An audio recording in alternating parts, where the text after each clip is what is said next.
اللهم صل وسلم وبارك على سيدنا محمد وعلى اله وصحبه وسلم تسليما كثيرا طيبا مباركا يا رب العالمين. اللهم امين. اللهم ارحم والدي وعمي وابن عمي وجميع موتى المسلمين. اللهم اغفر لهم وعافيهم واعف عنهم. اللهم يمن كتابهم ويسر حسابهم وثبتهم عند سؤال يا رب العالمين، ودخلني في فسيح جناتك جنات النعيم. اللهم امين. اهلا وسهلا بكل حد معايا في القناه، مشرفيني ومنوريني. انا اسمي اسراء، ما تنسوش اللايك والاشتراك في القناه لو لسه ما اشتركتوش.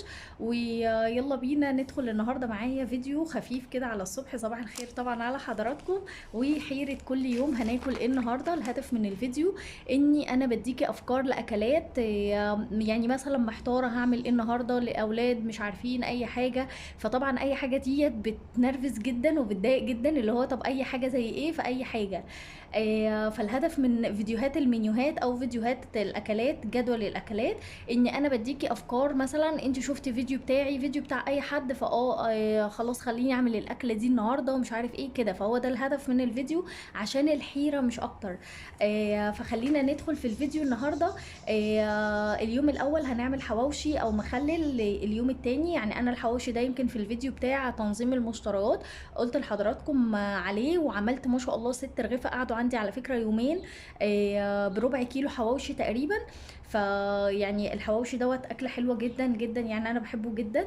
اليوم التاني هنعمل بسله ورز وملوخيه وفراخ. اليوم التالت عدس او فتة عدس او شوربه عدس وبصل اخضر. اليوم الرابع قرنبيط ومخلل. اليوم الخامس محشي مشكل. بقى عايزه تعمليه بباقي الشوربه بتاعه الفراخ اعمليه، عايزه تعمليه بميه تبقى ميه يعني اللي هي اسمها الشوربه الكدابه، شويه ميه على البوتاجاز وتحط لها التوابل بتاعه الشوربه عادي وتسيبيها تغلي. عايزه تعملي بقى لحمه او فراخ جنبيها، ديت حاجه بتاعه حضرتك. اليوم السادس هنعمل كبده ومكرونه وسلطه الطحينه. اليوم السابع ممبار ولحمه راس. لحمه الراس دي من اكتر الاكلات الجميله جدا وطعمها تحفه. بتتسلق وبعد ما تسلقيها واستوت تمام بتحمريها في حته سمنه وترشي عليها ملح وفلفل اسمر زي بتاعه المصامت بالظبط.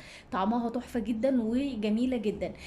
كده ده جدول اكلات النهارده. اتمنى يعجبكم، اكون قدرت افيد حضراتكم باي فكره لاي وجبه تكوني محتاره فيها النهارده تعملي اكل ايه. وان شاء الله الفيديو بتاع النهارده بامر الله يعني ينفع حضراتكم وهتستفيدوا منه جدا. في حاجات يعني في كلام حلو جدا.